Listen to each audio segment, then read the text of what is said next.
podcast for those who suffer, which is everyone. It's a space where we can speak honestly about what it feels like to be in desolate places without losing hope. Welcome to In the Thicket.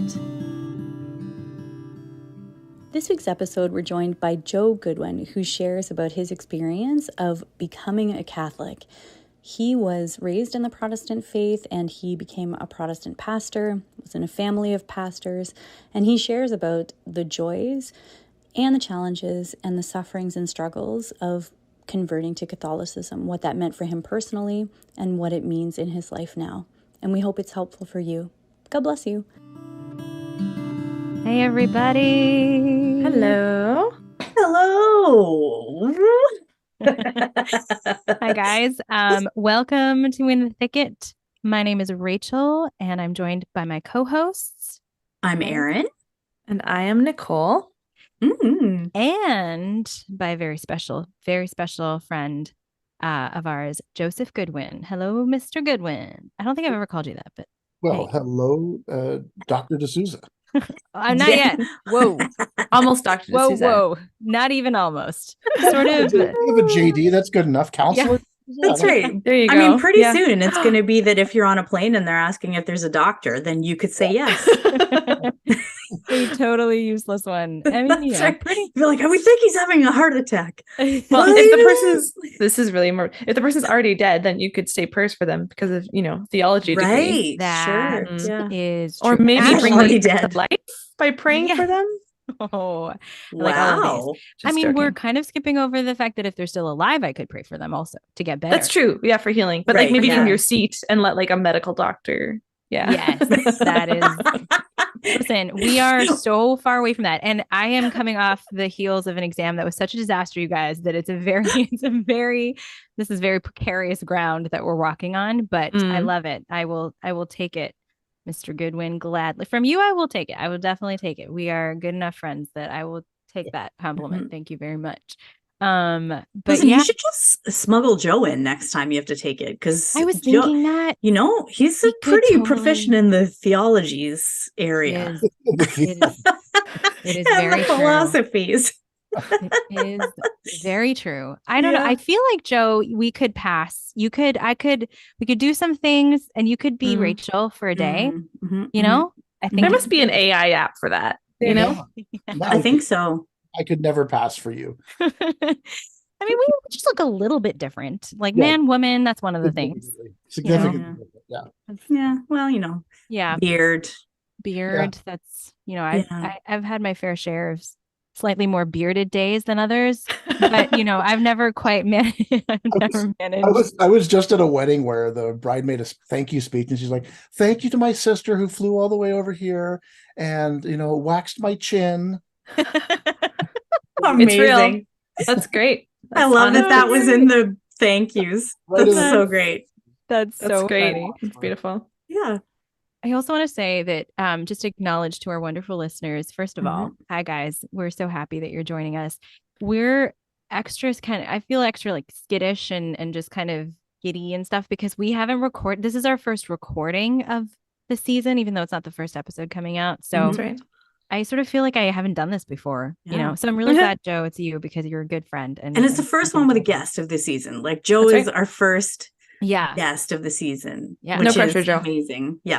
Yeah. We were just reminiscing about so Joe and Rachel and I know each other from working in some campus ministry. Well, Rachel knows him from before, but working in camp. Oh, same deal. Oh, yeah. Okay. So working in campus ministry stuff together. But then Joe was reminding us of a picture from a conference that we were at in Nova Scotia. So I'll show this if anybody can see it right now. This is me drinking wine from a box guzzling wine from a box.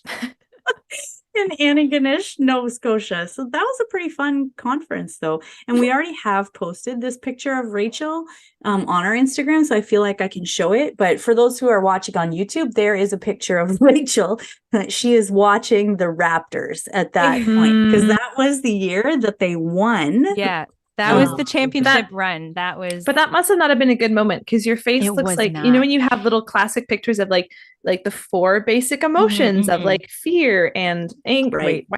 happy, sad, and one of them is disgust, and your face is like, it could be like textbook disgust, that's so funny. That was Well, one of our, basketball fans are weird that way. They sometimes put on this like stank face for like some awesome dunk. Yeah. Oh, that is true. Oh, But no, yeah, this was not a stank face. This was 100% just You're like, I am terror and disgusted with you. disgust Why are and- you doing this? Yeah. Yes, exactly. Mhm. It was literally the end of the game, and it was in the final, Mm. like it was the final series, and one of our players fumbled, like made a turnover because he fumbled the ball and it went out of bounds, and that's like he literally just fumbled it and it went out of bounds, and it was just a terrible moment in the game, but we ended up winning, so it's fine. It's good. It's good. Anyways, yeah, there we go. Anyways. So hi, yeah. Sweet. So lovely to see these faces. And yeah, Joe, we're so excited to chat with you today. We're going to chat with you about your conversion because Joe is a Catholic convert and he has a really amazing story of conversion. But we're a podcast about suffering. So we don't like to talk about the amazing parts. We want to talk about the really crap parts. So we want you to skip all the amazing stuff. That's great. And just, no, I'm kidding. In the story of all the amazing things and ways God has called you into the church, there was suffering and there was trial. And so often that does get missed, and it gets missed maybe for good reasons, because it's a very wonderful and exciting thing when someone comes home and someone comes into the church. And that's what we want to focus on, which we should focus on. But I do think it's helpful to hear about the trials associated with that so that others who may be suffering through that or something like it can kind of, have something to hold on to. And it's relevant for all of us because we're all on this sort of journey with the Lord, and we're called to joy. And we only can have joy, I think, when we can face our trials with him and work through them with him without sort of ignoring them. So thank you for being here and for doing this with us. And yeah, maybe start at the beginning and tell us about yourself, Joe. Tell us all about you. Well, I'm really thankful for the chance to be here with you too. I remember, Rachel, even before, I was in campus ministry. I don't know if you were at the time, but we met at a diocesan parish ministers council, and there was you and me and a couple other people who believed the Catholic faith, huddled into a corner against the cold wind. And I seem to remember actually that you and I and Aaron were in a similar position in another Oh, setting. yes. Yep. Yeah. So, it's just great to reconnect with you guys. And it's funny, the people that I reconnect with from that world are generally the ones that I share that kind of faith affinity with. I don't know why, but for some reason, I don't know. I guess I'm just not as meek and mild as I thought. The other kinds of people just don't want to, reconnect with me. I don't know. But, so see, this is why I'm so glad that you're here, because it's like it's such a good thing to be able to put a real face on some of the stuff when you're talking about conversion, but then when you're talking about like coming into the church and then like finding all of this like stuff in the church that's not a perfect picture of unity and goodness and beauty. So yeah.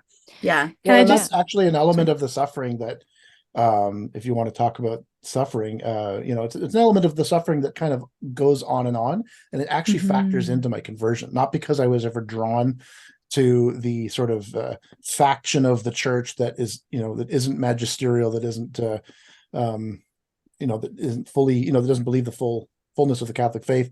Not that I was ever drawn there at all, but a lot of the people in my life who opposed my conversion, right down to intimate family members, have pointed at elements of the church that have been less than faithful to the faith, and have said, well, why can't you just be like that? Right. Yeah. You don't have to, you don't have to go to church every Sunday, or why can't you receive communion at our church? Right. Like you're just being sectarian and bad. And of course, then anybody who knows anything about you can push your buttons and say, oh, you just like rules. That's you're just like rules, and now you're just sort of throwing everybody under the bus because you like rules and you want to be able to stick to some rule that somebody gave to you. And it's like, And you found the church with lots and lots of rules. So Hey. that's kind of what yeah, like my own family members have said that. yeah. Have said, it's just your personality, it's your rigid personality that makes you like the Catholic Church. Mm. And I'll tell you, becoming Catholic has actually unlocked more of my sense of beauty than anything That's else. beautiful. And so, yeah, That's beautiful. I'm And less Joe, rigid. and I'm just meeting Joe today for the first time. Hi, Joe. Hi, Nicole. I mean, we already met, but hello again. But it's Rachel and Aaron have been talking for a lot. We've been wanting to do, when we talk about like upcoming episodes or something, I think it's been more than a year where they're like, we need to have Joe on this podcast. Totally, yeah. Which is good. So what was your faith background before coming into the Catholic Church? I'm sure you were about to share this, but I'm just anticipating. Yeah, I had wanted to express my delight to be. Yeah. So I was born to two Pentecostal ministers in the Pentecostal Assemblies of Canada, and which is where I live. And that was in Montreal, where I was born. And my parents were they raised me in sort of classical Pentecostalism. So, all the tropes and all the, all the cliches about Pentecostals, the holy rollers and, all those, that was us. And we're part of sort of the largest, or at the time we were the part of the largest group of Pentecostals in Canada, and sister to the largest group of Pentecostals in the world. And I ended up, that was my life. That was my faith tradition, right? I was raised in such a way as to, it was very conservative evangelical Protestantism with a dash of intense charismatic fervor. So that was, when it comes to the Catholic Church, in terms of my exposure to the Catholic Church in my early years, I was taught that the Catholic Church was the great whore of Babylon. Right. And that the Pope, if he wasn't the Antichrist, he was at least possessed by the spirit of Antichrist. And I remember my own mother telling me once, when I was just a kid, she said, she called me Joey, because anybody who's known me since I was a piglet called me Joey. And she said, Joey, like, don't tell anyone that I think this, but I don't know, it might actually be possible. I don't know. Might be possible that this John Paul guy might actually be a Christian. Yeah. Awesome.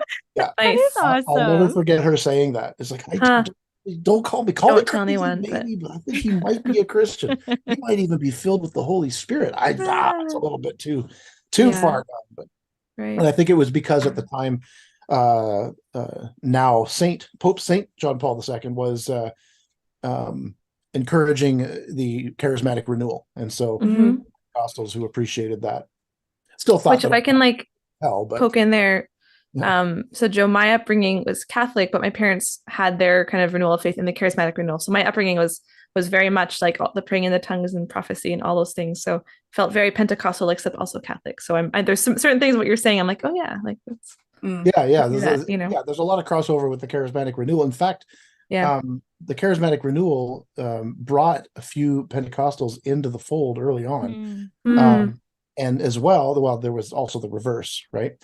Right. A lot of Pentecostals would see the charismatic renewal in the Catholic Church as kind of the way that Lumen Gentium would see all Protestants, sort of impelling to Protestant unity. Which right. is terms, right? Right. So just basically, if you were experiencing the charismatic, demonstrative gifts of the Holy Spirit, you were clearly being brought not to a sect. Like the Pentecostals would not regard themselves as, they even resist the word denomination. Oh yeah. Not a denomination. We are not a church. Right. Part of the church, and we're the instrument that God is using to, or one of the instruments that God is using to revive the church. So the Pentecostals always saw themselves as a fellowship, and as an instrument for revival in the world. So that's what I was raised in, and yes, I experienced all of the things that you expect Pentecostals to experience in my early life. When I was 4 years old, I professed faith in Christ, and I just remember kneeling beside my bed and asking, saying to God the Father, "I want to be your child." and you're really feeling him there with me. Mhm. And from there, just progressed. I was baptized at age 7, and kind of did all the things. Went to all the youth groups and conferences, and never, rarely missed church. I never had a full out rebellion. I did have some like times where my intellectual investigation into the Christian faith gave me pause and doubt. I dabbled in some sort of crazy Christian heresies, basically. Well, now I can see them as heresies, but I was always reading and I was always investigating. So I ended up going to Bible college, seminary, to become a minister. And during that time as well, I also got married to a Baptist, and that was enough of a scandal. Mm. But Wow. at least her parents had some Pentecostal background, so it was good enough, Yeah. I remember a leader in the denomination or the fellowship heard that I was getting married to a Baptist, and our family has roots in this movement. And so this person said, "Oh, she's Baptist-costal, right?" Haha, chuckle, chuckle. And that was like, that's the only way it could be acceptable. So at the same time as Right. they're saying it's not a sect, it's not a church, it's not a Yeah, it's denomination, so at the interesting. same time it's like, well, we all know that this is where the truth really is. Right. But they wouldn't say it that way. And I would say that my wife, Annette, her faith certainly changed in, just because of proximity to a Pentecostal. And I would say Sure. mine probably changed too. I think for a long time, I was sort of veering through Calvinism. Pentecostals are more in the Arminian tradition, like the Wesleyan holiness movement. And Baptists are, come from a Calvinist tradition, most of them anyway. So my theology, probably by the time I married her, was actually quite Calvinistic, even though I was a Pentecostal. So, and I actually have said before that a lot of journeys to the Catholic Church from Protestantism, evangelical Protestantism, have to travel through Calvinism because it's the most logically internally coherent Protestant system there is in my evangelical Protestant system that there is in my mind. Yeah, and you have to sort of go there to sort of bottom out, Interesting. Right. Yeah. before you realize what you need. And that doesn't mean I don't intend it as insulting to anyone, but it's just my Just like experience, my some pattern observation. kind of. Yeah. So yeah, I mean, I remember studying Saint Augustine. I wouldn't have called him Saint Augustine at the time, but Augustine of Hippo. Right. And I remember sort of all of a sudden realizing that he's Catholic. And not because it was the only game in town. He wasn't always Catholic. And not only that, but he actually said like some of the more seemingly sectarian Catholic things that have ever been said. And so when I kind of was faced with that, I was discouraged because he was my theological hero. Right? Wow. Kind How of did that come to be? What's that? How did that come? Like, how did he come to be your theological hero? Oh, because, well, again, so I was a Calvinist, and Calvinists draw a lot of their theological heritage from Augustine, right? The Doctor of Grace, right? And I'd say most of the Reformed tradition really looks to Augustine, and Luther was an Augustinian monk, right? Martin Luther. So even I went to a Mennonite university, and in our theology classes we had to read Augustine. So it's he's fairly well loved. Yeah, he's like, well, you know what? Like, I mean, if you study Western philosophy, you're going to study Aquinas, you're going to study Augustine. Like, you can't not study those figures. They're just giants in the intellectual world in the Western tradition, anyway. So, so studying him was not out of the ordinary for me. In fact, it was right in line with kind of where theologically I was at, until I kind of realized, wait a second, everything that I appreciate about him is like right in the center of the Catholic tradition. The Catholic tradition is wrong, therefore Augustine is wrong. Like, I was raised like in Sunday school, they would literally say, okay, they would read a passage of scripture and they say, well, this can't mean this. Why? Because that's Catholic, and we know that the Catholics are wrong. I'm not even exaggerating. Yeah. And of course, it always happens in Romans and Galatians and some of these the parts of the New Testament that really talk about grace versus law or whatever. Anyway, not to sink too deep into theology, but I think the reason that picture is important to paint is that, when I eventually did convert, um, it was. This is not just Joe changing tribes, or I guess it's Joe changing tribes more than it is just changing his style up. Right. Start wearing a new style, a new fashion. I didn't go from liking chocolate to liking vanilla. I really did kind of change tribes in many ways to many of my family members. Right.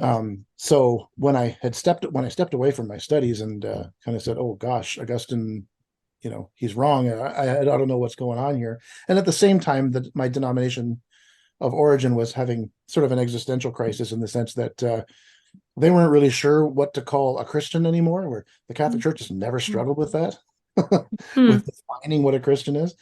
And so while both of those things were happening, I kind of did more investigation, and I started to get scared because I realized that my theological positions were untenable. And just so you understand, when we're talking about theology, I know a lot of Catholics, I've come to learn this over the last 13 years since I've become Catholic. A lot of Catholics think theology is really cool, but if your theology radically changed, it wouldn't really change you. I'm not saying, I'm just saying a lot of Catholics are in that boat. And for me, changing your theology meant kind of changing your identity, because belief system, well, everybody's belief system dictates their actions, but for me, that was something that you had to consciously evaluate and act on, because that's what faith was, right? So living according to the scriptures was critical, and still is for me. Right. So if you change your understanding of what the scriptures mean or even are, right, you're going to, and what their role is in your life, you're gonna look a lot different. So I feel like that's like a lot of the students when they study philosophy, like philosophy majors will enter this existential crisis where it's like the breaking down of these firm foundations, that then are like built up in some way, but it's hugely destabilizing. Right. Oh yeah. I would say studying philosophy as well did that for me. I'm not going to go so far as to say that every evangelical Protestant would become Catholic if they just boned up on philosophy, but I will say that becoming Catholic will necessitate a philosophical transformation. Right. And some, of course, obviously some theology and philosophy are inseparable, right, intermingled, and I'm really tempted to go down a theology route right now. All right, we're going to rein you back in. You know what? It's not good because you're on a podcast with two people who study theology and one person who is married to someone who is a PhD in theology. That's true. So it's like I'm a music therapist, but my husband is doing a PhD in theology. So we're not, we're sort of, it's everywhere. Yeah, we're forgetting our podcast duties here. We're like, that's another announcement. We're going to start a second podcast. No, but okay. So I think I've done enough theology, but just to let you know, just to see that when the chain shifts, it's such a seismic shift that that it goes right to your core, the core of your identity. I'll let you in on a little anecdote, I guess, to illustrate this, and it does really kind of swerve us into the suffering talk. There's a word, and this is a bit of a pet peeve of mine, or a little quirk about me. There's a word I don't like that all of my fellow Catholics use, and that's the word Catholicism. I don't like the word Catholicism. He converted to Catholicism. No, I didn't. I did not convert to Catholicism, unless you're sort of saying I was attracted to Orthodoxy and then I came over to Catholicism. No, I don't want to be a Catholicist. I want to be a Catholic. I don't want to be somebody who sort of affirms and recognizes and studies the Catholic faith from the outside. I want to be inside the Catholic faith. I want to be in communion with the Catholic Church. So it's not a belief system for me. It's an identity. It is a belief system as well, but it's fundamentally an identity. And this is where we get into the pain of changing from one kind of identity, in a sense, to another. Recognizing that by my baptism and by my faith in Christ, that I was a Christian from an early age, in that very loose sense of the word. I wasn't received into full communion with the Catholic Church until 2010. I was 32 years old. So none of my family attended my confirmation, which for many Catholics is, sort of a, what? How could that be? They're not there to support you. Well, you wouldn't attend somebody's Shahada ceremony if they be, if your Catholic friend or family member became a Muslim, or maybe you would, and then they have a whole other kind of problem. And actually, it's my family members and friends who reacted to my conversion with one of those kind of, hey, we all love Jesus kind of reactions. Those are actually the ones that discouraged me, because it's like, don't you care about me? Don't you think I'm losing my salvation here? Right. And it was more the people who would fight with integrity that I respected. But then it gets into some of the nasty stuff, and I don't want to dredge up. I don't want to throw anybody under the bus. I don't want to dredge up old resentment, but a lot of suffering was caused. Now, a lot of suffering was caused to me and by me.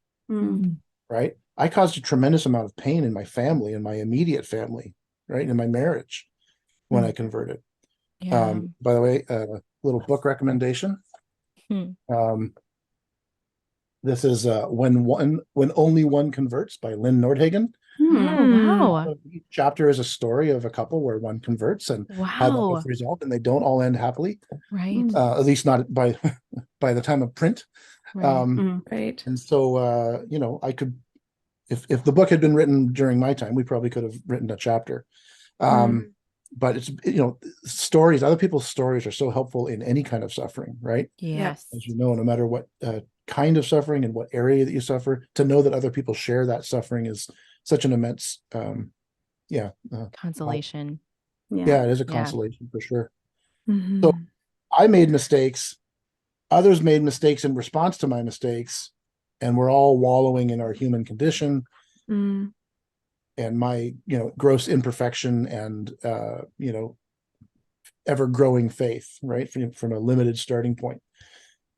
And when I finally broke it to my family, it was mostly shock. That's how I knew the pain was going to be really bad, because it's like when a kid cries and they don't cry, they just have that draw in breath, silence. The amount of time that that they hold it. Proportionate to the loudness.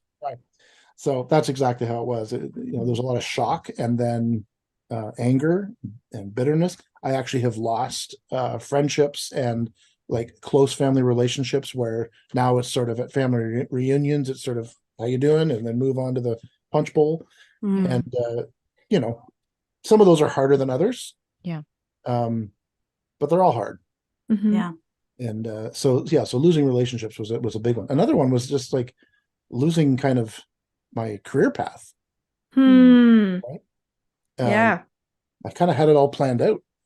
And that's one of those areas where, where you talk about surrendering to God, it wasn't just an interior experience of surrender. It was a material, concrete act or series of acts of surrender. And I found the Holy Spirit, brought a lot of grace, a lot of consolation to those experiences. But there were times for sure where I kind of said, what am I supposed to do?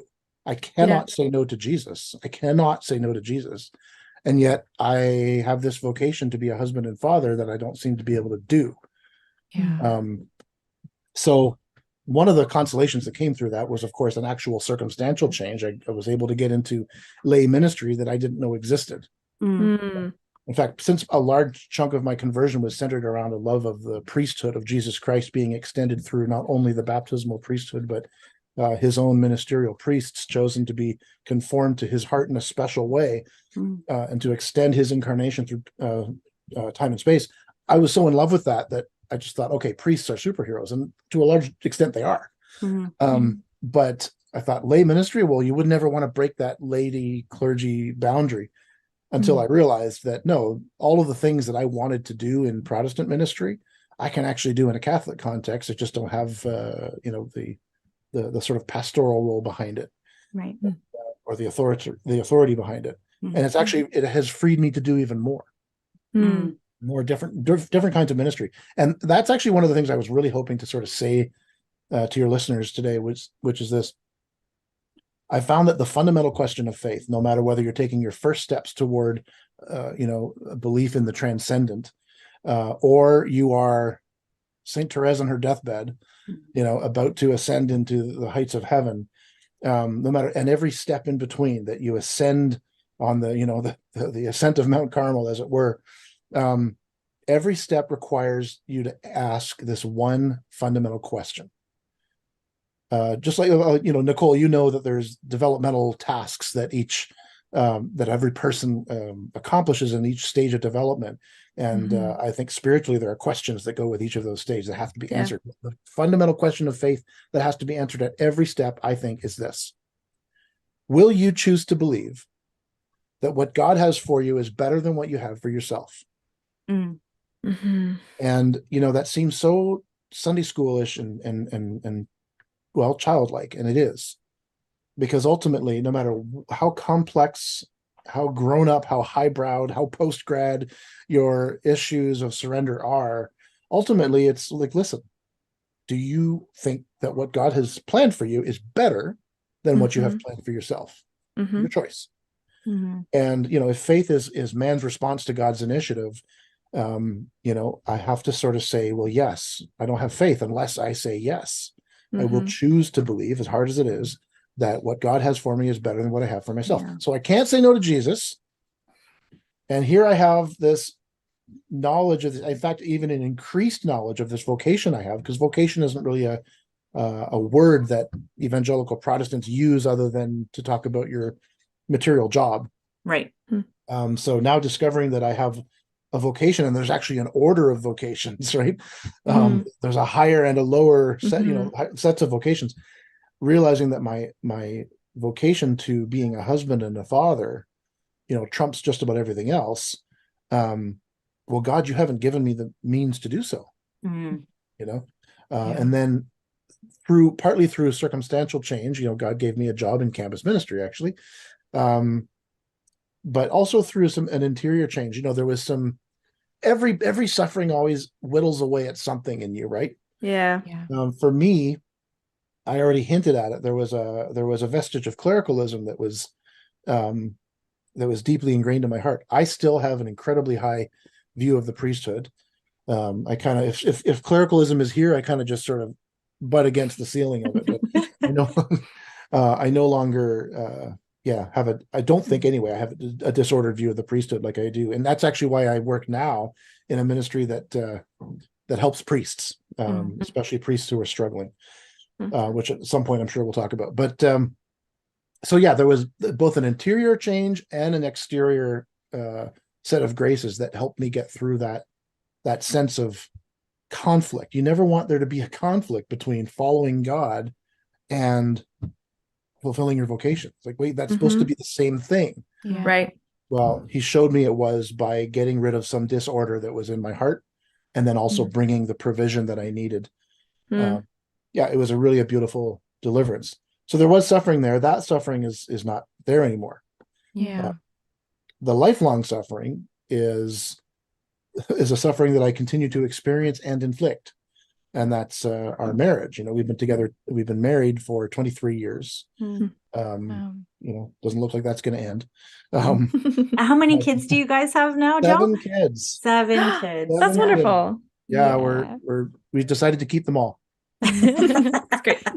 They're wonderful kids. Yeah, they're wonderful kids. The oldest is going to be 19 next September. You have a 19-year-old, Joe. That's crazy. I know, right? Crazy. So we won't be able to keep him forever. Oh my gosh. But then the youngest is just turned 2. So wow. So we still got a range there. Yeah. Some time. Yeah, and we live on this little kind of a hobby farm. So we get to homeschool and the kids have room to run and play. Like COVID didn't hit us in that regard too hard. Right. It hit us on a social level, but right. in terms of being cooped up in an apartment or a small house, we were, thank God, we had, fields to run and play in. Yeah. So that didn't hit us too hard. We have all sorts of animals on our little property, and some of them even have 4 legs.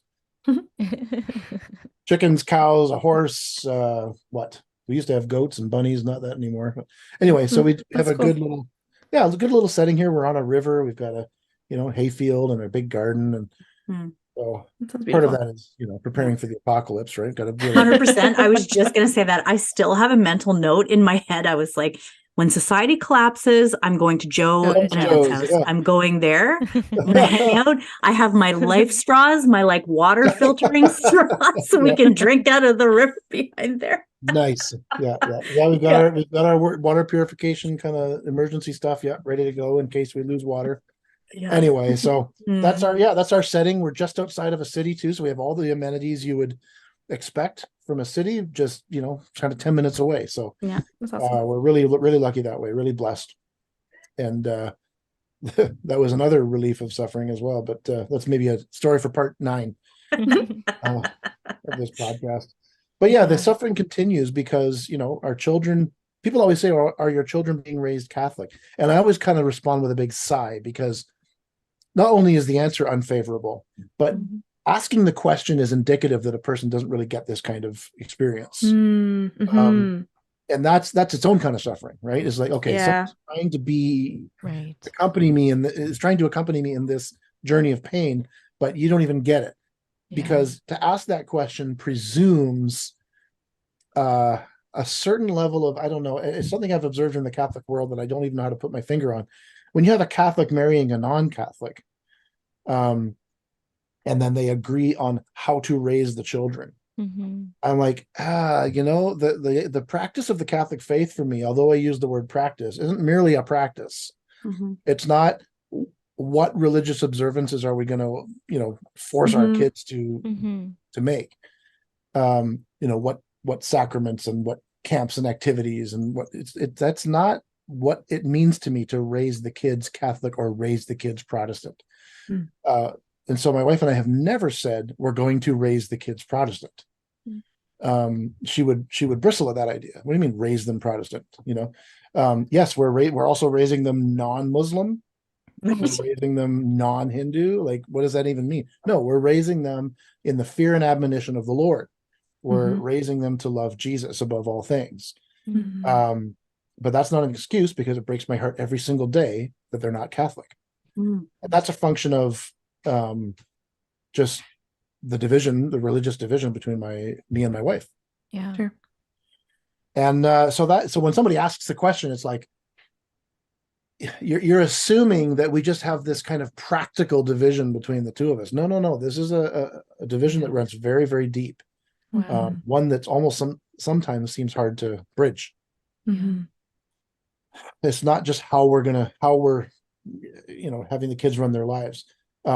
My wife, sits with them every day. I mean, I do this often as well, but my wife sits with them, the little ones anyway, and opens the Bible up and prays with them and teaches them good, Christian character and how to go about discerning God's will for their lives and honoring him with their actions and words and thoughts. And it's like, she's a very Christian mom. She's more Christian than a lot of Catholic moms that I know. Right. And I'm a miserable sinner who happens to be Catholic, because I've sort of seen that that's where God has led me and that's where the fullness of truth resides. But if you start to look at it in that way, it's more of a complex thing. Then you wouldn't ask the question, are you raising the kids Catholic or are you raising them Protestants? Like, that's like asking if an Irish person married a Chinese person, what kind of food do you make? Yeah. And it's or not like, are you raising them Irish? It's like, what does that mean, kind of thing? Yeah. Yes and no. But in Yeah. my case, it does mean we're definitely not raising them Catholic. And when I say we, it's that's a point of contention, right? It remains such. Speaking of which, in a marriage, and we're not going to talk about this, but a lot of people can put 2 and 2 together and say, there's a Catholic married to a Protestant and they have 7 kids. Wonder what that's like. Yep, it's exactly as hard as you think it is. If only I could just be a wishy-washy Catholic, or that would be a different story. But that's like pretty much in any conflict that I have with my Protestant friends and family. If only I could be just a wishy-washy, limp-wristed little, I don't know, watered down cafeteria Catholic, things would be so much easier for me in this life. At the risk of, I guess, diminishing or kind of looking at a very surface level of your daily life experience, Joe, I think something that's beautiful. I have a lot of really close Protestant friends. I've always my best friends have pretty much always been like evangelical Christians, and so I think about this a lot. Like, what does it mean to have unity in the church amongst Christians, amongst Protestants and Catholics, or Catholics and Orthodox, or whatever. And there's something about you talking about this like daily suffering, this daily struggle that you continue to walk. But as you say, you've been married for 23 years, and like the commitment and the love, obviously that's there. I'm just like, oh, that says something. That says something about like, okay, maybe we don't know. I don't know how we don't know how unity will happen in the church, but maybe part of it happens through people like yourselves who are actually walking this walk in the nitty gritty, like minutia of your everyday. There's some witness in that. I don't know. Mm-hmm. I'm not really sure. Maybe that doesn't resonate. Maybe that's kind of totally off. But no, it's definitely not the first time I've heard that. Yeah, fair enough. And it's something that's I think people want to say that's encouraging, and I thank you for that, because to the degree to which our family life is a witness, then awesome, praise God. It's also very much not a witness in other areas, right? Sure. I've been accused of being kind of a black and white kind of person, which I don't entirely shy away from when something is black and white. I can appreciate gray as well, but it's just hard that you're right, there are some areas where the witness is beautiful, and just seeing our kids and how they thrive and all that, is a witness to love. It's a witness to Christian values. But I don't think I'd ever want to, well, like you said, at the risk of diminishing the situation. It's not just my suffering, it's just the reality. Like, you don't want to deny reality. And the reality is we're divided, not just on a kind of liturgical sacramental level. I always say to Catholics, especially students who would ask me this, is it okay if I marry a non-Christian or a non-Catholic? And obviously I'd say, marrying a non-Christian is for me out of the question. But marrying a non-Catholic Christian, yes, very much permitted by the church. But when they say, is that okay? When the church says that marriage, these kinds of marriages can happen, I always say, our disagreement here is not about a misunderstanding of marriage. We're having here a misunderstanding of what it is to be Catholic. And so day to day as a Catholic, you are marching in an army against the world, the flesh, and the devil. With your sidearm, your rosary at your side, being led by our champion leader, the great Mother of God, toward heaven and her Son, and fighting the devil along the way. If your shield is linked to someone who's not in the same march, there's no way you're going to be able to keep step. And I think that's what the Bible means about being unequally yoked. So it's possible, yes. Licit, yes. Possibly even moral, sure. But man, is it going to be hard. Unless of course you don't really take your faith seriously, in which case, it could be just fine, and you'll live out that witness of love and being good to each other and everything. But let's also not forget that nobody has a perfect witness in that area either. So the minute that you have a visible break in that kind of unity, well, what are you going to blame that on? You're going to blame that on normal marital ups and downs, or are you going to blame it on the religious divide? Well, chances are you're going to blame it on the religious divide. Anytime there's ever been a if we air our dirty laundry, like some families do sometimes, they'll say to me, well, Joe, you did make a pretty big, you kind of made a big conversion there. That's probably what this is about. And it wasn't always. It isn't always. Yeah, that's right. Yeah. No, it's just I didn't fold the laundry and got mad at me. If only we're only that. Yeah. I have to say, like, honestly, it's been so beautiful too, because in all the times that you've talked about your wife, the way that you speak about her is so full of love and respect too. Like that,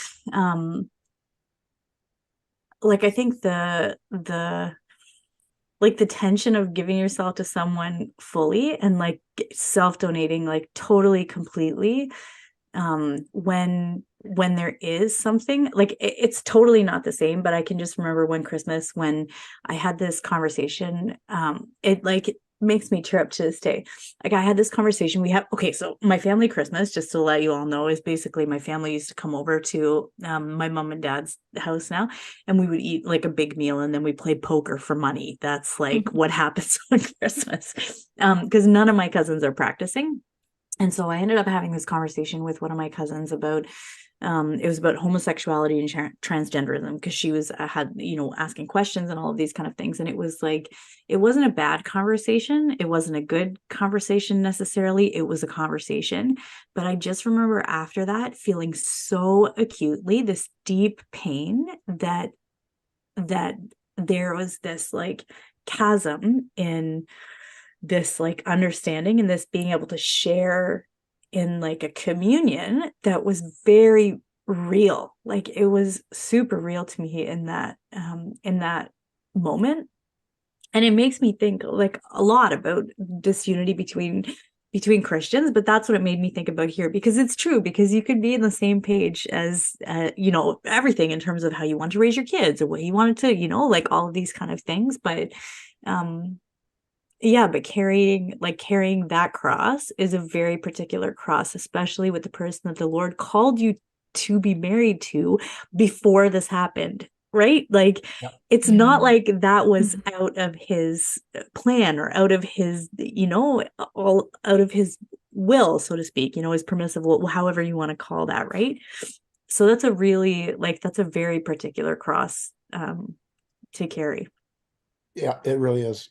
And then you got to throw this in the mix, okay? So in the course of my time in campus ministry, I ended up working very closely with a priest who eventually was laicized for the exact reason that you imagine that he might have been laicized. Mm-hmm. And so, of course, how does that play with my Protestant family? Right. Oh gosh. You and your priests, you guys think that they're so special. Well, look how much of a monster this one is, and probably a lot of the others. And you just go, yeah, because I'm not for a second gonna defend any kinds of actions like that, or try to play that. I don't want to descend into like hopeless abstraction and say that, well, there's a difference between the church and her leaders. Well, there is, but nor do I go down the road of saying, well, look, there's so many fewer priests proportionally than there are like teachers. That's unhelpful. Yeah. But what do you then say to your family who are saying, see? Right. Because I don't say that when a Pentecostal minister gets caught in the same thing. Right. A married Pentecostal minister. I don't say, see, you guys are all illegitimate because of that one guy. Why? Because, well, as Catholics, we like to make distinctions, and we don't meld things together that don't belong logically. Man, I've become a Thomist. That's the single biggest thing is I can make so many more distinctions, which drives my wife crazy. And that's not a Catholic thing. That's just a you thing, maybe. I don't know. That could very well be. Yeah. You don't have to be a Thomist to be a Catholic. Yeah. Well, why would you want to be? No, kidding. I feel like it's an interesting thing though, because even when you're talking about like that particular cross, like it kind of brings other things into focus. Even like what you were talking about before, of people who are in the faith but are not taking their faith seriously, or who just are whatever heterodox in whatever way, right? Or those kind of things. Like like sometimes it's like being in the church and you have all of these gifts and you have no idea the gift of these gifts. And even that, I feel like, because I mean, you've shared about that before, like how even that is like a pain, like it's a pain as somebody who's come in and sacrificed so much and who still carries this cross, that there is that, that pain there with people who've been like freely given this gift of being in the faith, who for whatever reason, and I mean, I don't want to lay like judgment and like point fingers at people, but there is an element of choice to it, and there is an element of human freedom that's like been responded to, I don't know, improperly, if that makes sense. Anyways, but it's like I could see how it could be. Maybe you can share a little bit about that, like how that's been for you in carrying that kind of cross of all the things that have been a suffering coming in, and then Yes. how it's been to see. Yeah. Yeah. Well, when it comes to carrying a cross, I've come to say recently, well, in the last number of years, I guess, that my fundamental hope for optimism in this life, my fundamental optimism in this life is the inevitability of my own crucifixion, right? Becoming a Catholic was in large part a reshaping, in fact, turning on its head my understanding of the incarnation and of the idea of redemptive suffering. And because that was so foreign to me, especially as a Pentecostal, part of the health and wealth kind of prosperity gospel. Or at least, we criticized the prosperity gospel, but we lived it as well. Or it's closer to this strain of what I can't remember who said this phrase first, but like moralistic therapeutic deism. Oh yeah. Right. Kind of the Hillsong mentality where it's like, God's just here to help you live your best life kind of thing. Why did I say that? Oh, right. Because in that kind of a model, in that kind of a paradigm, there's no role for suffering. Yeah. Right. And so suffering for me always was just, well, I didn't pray enough. Oh, you got a serious disease. Did you do your devotions today? And it's like, it's so ridiculous that I used to think like that, but I did. And to answer your question, Aaron, now having a sense of redemptive suffering, which I'm sure on this podcast, you guys go over and over and over all the time. It's changed my life because it's changed my understanding of the incarnation. It's changed my understanding of how I myself as a Christian, through my baptism and through my reception of the sacraments, am extending the passion of Christ in this world, through this universe. And I can touch it in as much as I participate with it. Right. So now phrases like Catholic guilt, I love Catholic guilt. I do. I absolutely love it. For a lot of people, it's a bad feeling. I suppose it hits me first as a bad feeling, but usually I end up rejoicing. It's like, yeah, you're an awful Catholic. And I'm like, yippee, look how much headroom I have, Yeah. And it's like, who was it? Oh gosh, I can't even remember who it was. Was it Saint Therese? Somebody some saintly nun anyway, on her deathbed said something like disparaging about another sister. And Mother Superior said, now, I don't think it was Saint Therese, but anyway, now, Therese will say, and she said, and she would clasp her hands together and say, "Oh, another thing for Jesus to save me from." Yeah. And that's kind of how I feel sometimes. Is like when I mess up, I don't rejoice in my sin. I don't rejoice in my unwise choices that hurt people. I do rejoice in how God brings so much grace to, where sin abounded, grace abounds much more. I rejoice in that. And so that's why I say I love Catholic guilt. It reminds me that the reason I'm not inches from heaven is my own fault and not God's. So if I just rely on him, if I just participate more with his grace, I'll get there. Like it's on me in that way. So you talk about human freedom and how that kind of, how you have to recognize the role of free will in playing out God's will in the world. That's how I conceive of it. And so I've been much more joyful in suffering since becoming Catholic. I've also, I've got tons of ways that I fail. But that's one of the ways that's actually progressed. You talk about suffering like before becoming Catholic and looking at it afterwards. That's one of those areas. And I hope you take this the right way, because I'm not, I am so aware of how many light years away I am from sanctity. And I enjoy the journey toward it as much as some of it's painful. I could not tell you, apart from regular kind of maturation process of just growing up, I could not tell you before I became Catholic if I could notice an increase in holiness in any point in my life. I grew in discipline, I grew in maturity, I grew in wisdom and knowledge and other ways that helped me live better. But I could not perceive a change in holiness Hmm. since becoming Catholic, since receiving the sacraments, and since actually having direction in what holiness really is, what it looks like, and what its effects are, and how to measure it in certain ways. I've actually been able to, like, I can go back in my journals and record this happened. Mm. I don't do that anymore. Mm. This Mhm. thought came to my mind and not that one. Hmm. And it's like, I don't even recognize myself. Like Hmm. that was actual increase in holiness. So when you're able to point to those things, like, I don't tell anyone else, but I know those things in my heart, Yeah. and those are between me and God. But like when I am able to point that out, and then you see the suffering that went with it, it's like, Mm. oh, it totally balances out on the ledger. In fact, no, it Mm. doesn't balance out. It's Mhm. grace wins all the more. God's so much better to me than I am to him, and he's given me so much kindness in return for my unfaithfulness. Mhm. Mm. And although I do share in Our Lady's tears over my own sin, I don't know how to describe that kind of joy in suffering. Mhm. Yeah. Yeah. Well, actually, okay, I'll say this.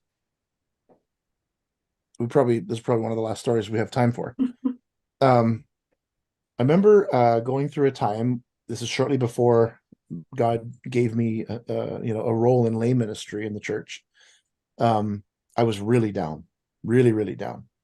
And one of the things I love about the Catholic faith is it's so different from my old life, where they would say, you um, don't ever go through the motions. It has to be from the heart. Don't ever just go through the motions. Mm.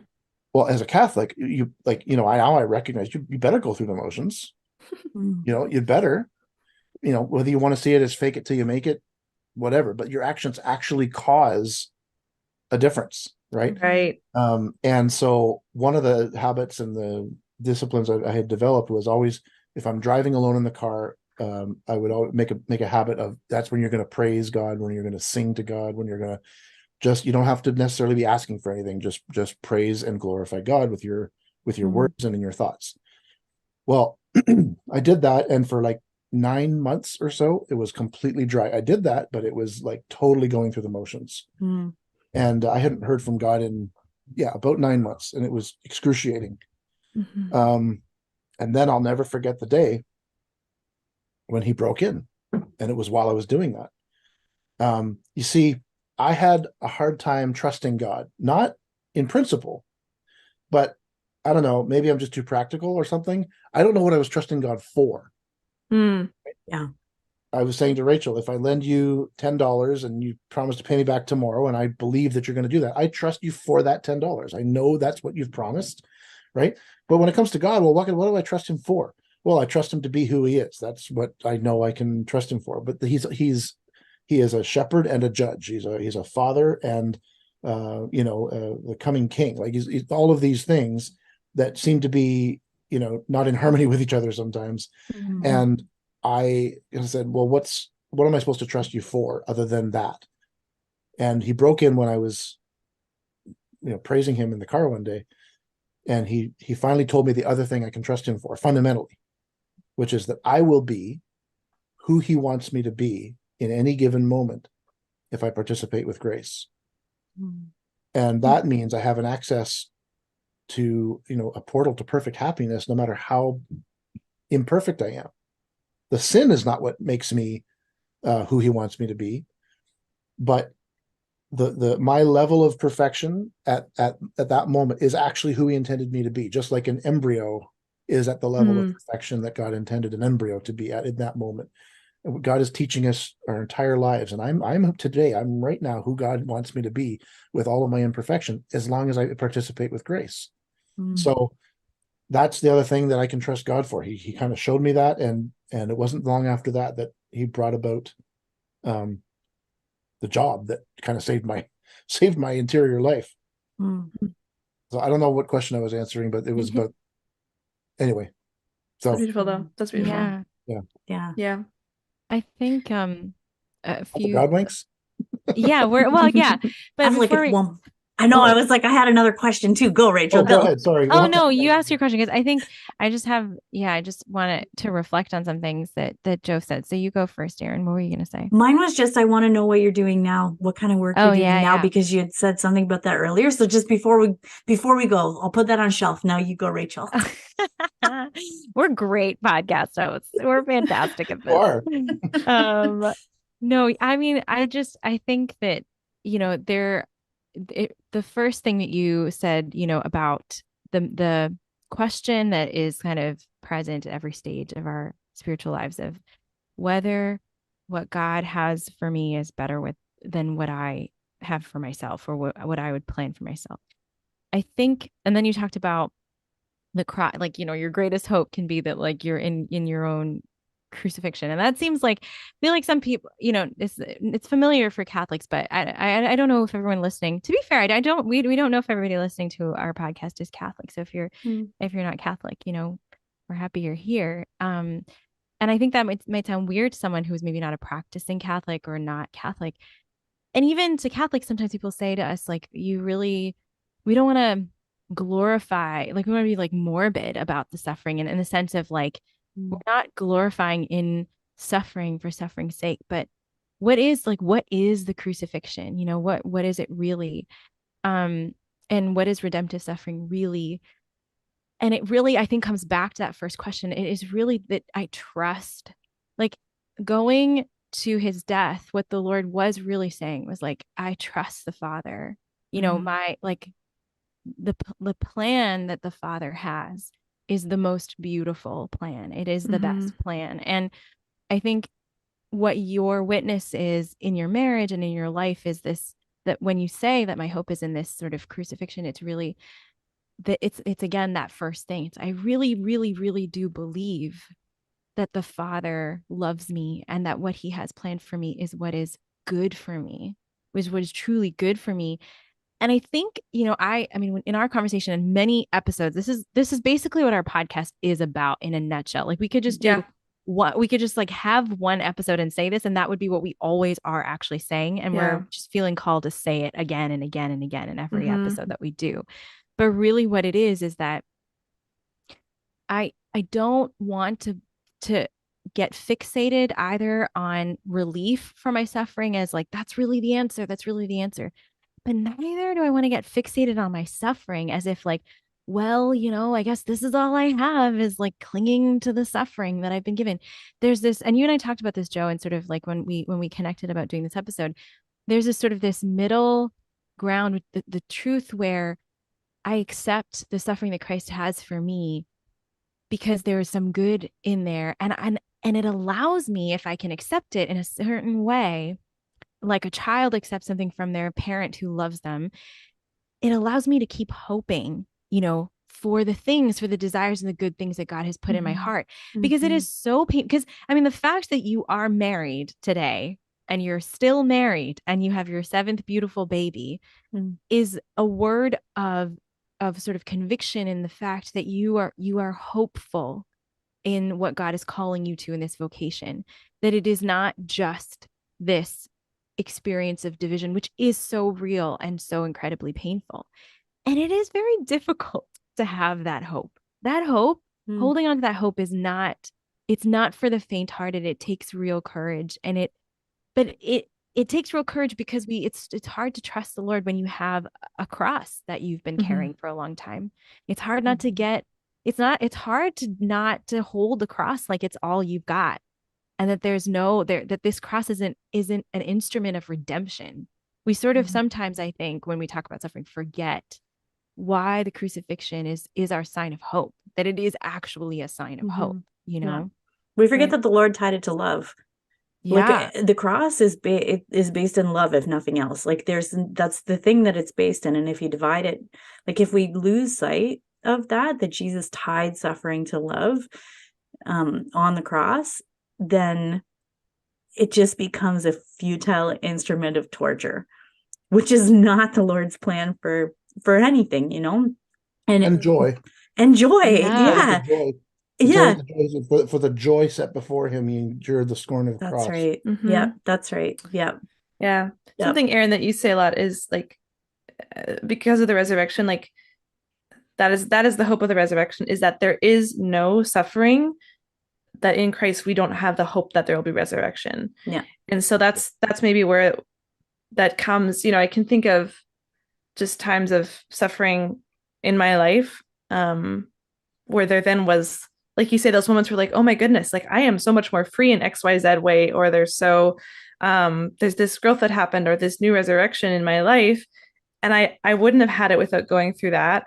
So then the next time I go, I'm like, oh, here we go into the next storm.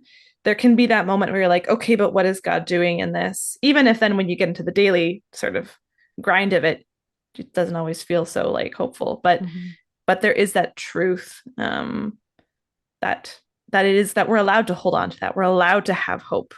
Yeah. And then we can rejoice. Exactly. Yeah. That's the paradox. Is that you're not just waiting for relief from the suffering. You can live out the pain of the suffering in a hopeful way, in a joyful way, in the now, like not truly fully knowing how or when or if in some ways this particular, suffering is going to be resolved.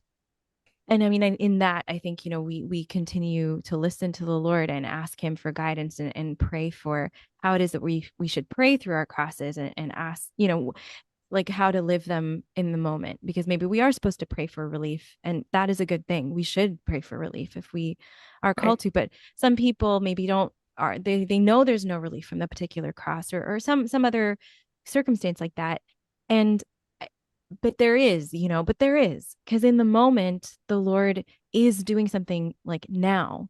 And I think, it's sort of the reality that the resurrection somehow comes back into it. It's not like the cross is happening and then there's the resurrection. It's sort of like the resurrection defines the cross, Does that make sense? Theologically, they're one movement. That's it. They're inseparable. You can't separate them.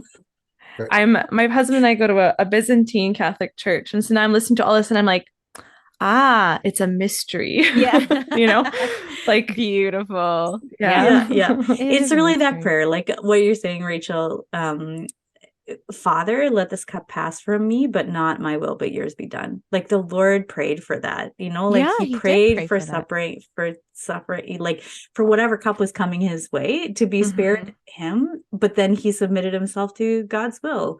Like he submitted himself to the will of the Father, and in that there's peace somehow in this like mystery of like crap. Yeah.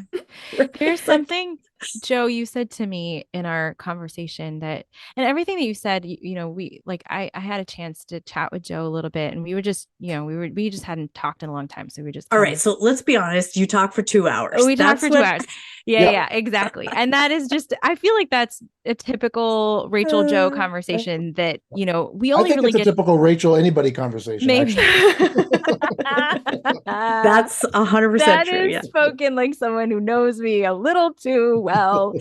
Anyways, but yeah, so in our conversation, which I so appreciated, and again now, it's really, God is really bringing home to me like the truth of that statement that, he really does have the best plan for me. And I think your life is in the way that you're living your life, the way that you're living your life, it just is a testament to that like Jesus first. Why? Because he really is the one who loves us. He really is. Like, where else will we go? And so we were talking about this, and we were talking about how, like, when you have desire, how do you then pray for your desires? Like, how do you then, when you're faced with a cross that you've been carrying, with you and your wife have been carrying this cross for many, many years, how do you pray with the desire for deeper unity in your marriage, given this reality that you're still living? And I don't know, the particulars of how we do in a specific situation, but we were saying, hey, you could pray with your desires in a way that's like, Lord, like, I know you've given me this cross and I accept it. And here are my desires, and like leaving your desires, like your hands open with your desires, like to the Lord, and giving them to him, and like waiting for what he has for you in this like beautiful anticipation and trust, of that beautiful relationship. Or you can be like, okay, Lord, I guess you want me to carry this cross and like I have these desires. I don't really know what to do them. And you just like throw them away and you're like, fine, whatever. And then you like hold your hands out and you're like, sure, and they're both in some ways doing similar things, but like doing such different things at the same time. So it's like how you pray with your desires when you're carrying crosses like these that are lifelong crosses is really, it's really telling of how you relate to God. Like really how, if you've allowed these crosses to, like you said, Joe, whittle away at something to reveal new life, to reveal something beautiful and something good, or if you've allowed the cross really to sour you, and to really allow you to build up resentment, because it can. And I think we have to be honest about that. Like it really, you could choose that. We could choose that. And God will, allow us to choose that if we decide to. So, but when we give him a little bit, like just a tiny movement in the opposite direction of like trust, he does so much with that tiny movement, Will you consecrate those actions of trust to him, to like, will you surrender that to him to use however you want? And I'm sorry, I'm distracted by you, Aaron. You're so beautiful, and to see that ring on your finger it actually gets me emotional. Oh, I remember knowing you just a little bit, and you'd shared some of the stuff you'd gone through before I knew you, just a little bit, and that was the beginning of your discernment of your current vocation. And I see you now because I haven't seen you in a number of years, and there's so much of that you've given to the Lord. It really is the theology of the body, isn't it? It's you've extended the passion of the Lord throughout your space, your corner of the world, in such an incredibly beautiful way, and you're visibly different. Wow. And it's, I'm getting choked up. I can't. this is like, what are you doing to us, Joe? Well, Aaron's doing it. Well, God's you know what though? Honestly, Aaron. It's just a gift for me too, because sometimes I was just thinking while we're having this conversation, I was like, it's this that I feel like is like that suffering can be so, I mean, John Paul II says that, right? Like it exists in worlds of dispersion. Like that my suffering, even though there's similarities and there can be communion in the middle, those kind of things, like it's just so individual and personal, like us on the cross with the word. But I've missed, like, even these conversations just make me realize how necessary it is to find that, like, that kind of communion, and how because it just points out what the Lord is doing, right? Like it 100%. I'm like, even when you're talking about growing in holiness, I was like, yeah, that's so true. Like can you think about yourself like 10 years ago and then think about yourself now? I'm like, ooh, that's a miracle of grace. Yeah, right.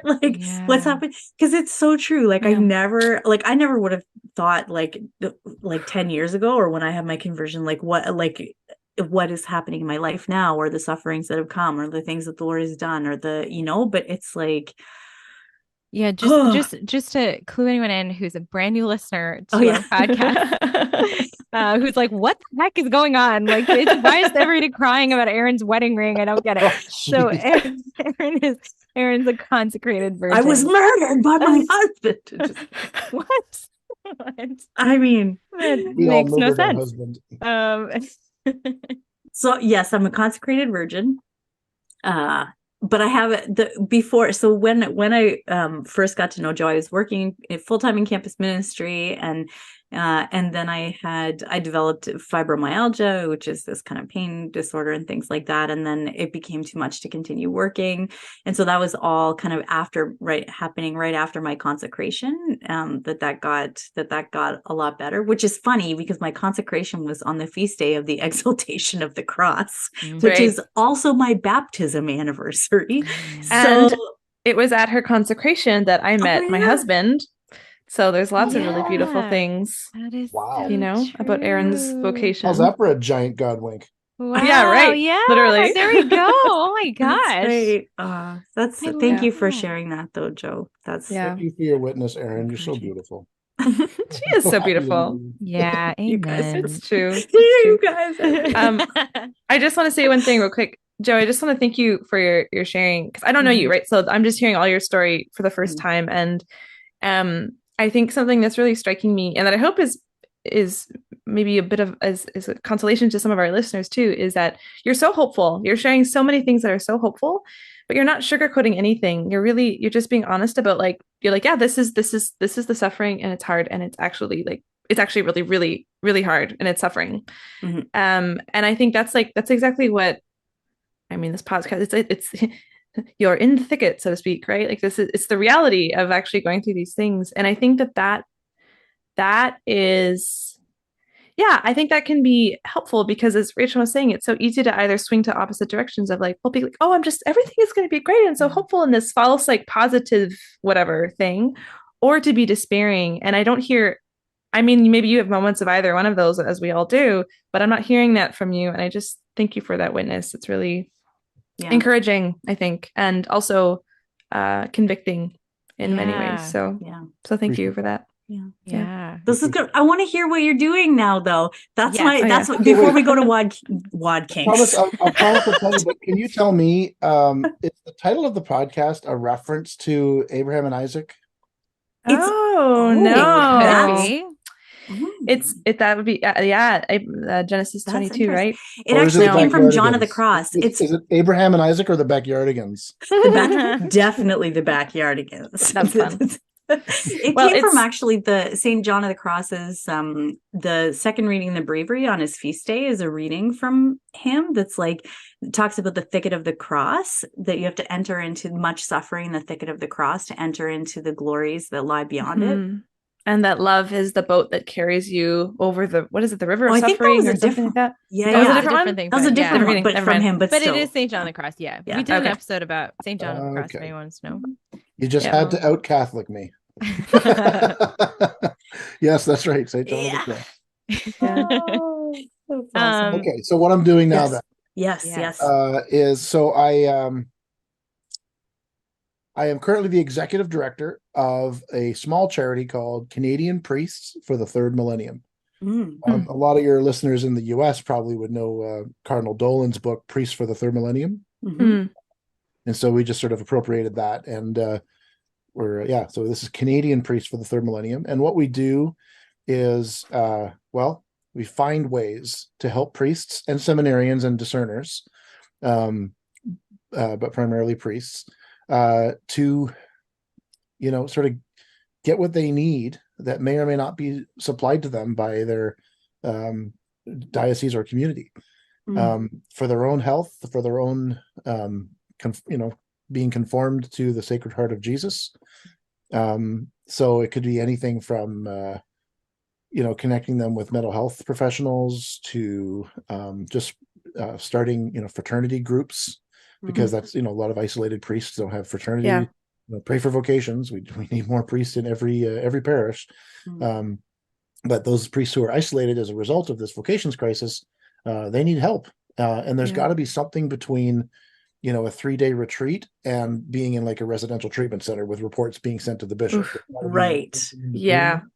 We want to be the in-between, but we are, like, although our board is made of priests, we're a lay-led movement. I'm a lay person, so there's always limitations, but God is opening, we don't have time to talk about it, but God is opening so many doors and causing so many, I think they're nothing short of miracles in the lives of priests through, and it's just incredible that I've been given this chance to watch God do this. Canadian Priests for the Third Millennium.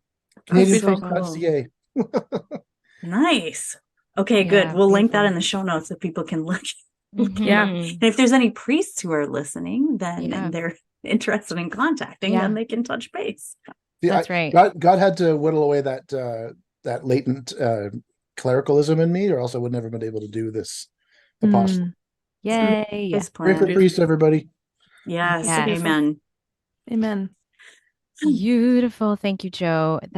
This was an awesome kickoff for our guest episodes. I think the bar is high. The bar. That's right. We're not going to tell that to future guests. Yeah, we are. We're telling exactly that. But listen, I don't know if This you fun. should listen to this. Yeah, listen to this Fine episode. This is listening. what Yeah, I we're don't going to think compare you so. to. Oh dear. That's awesome. Season 4. Yeah. Yeah. But yeah, so before we sign off, you guys, we want to hear our God wink for today, which is coming from Nicole. Mhm. Take it away. Okay.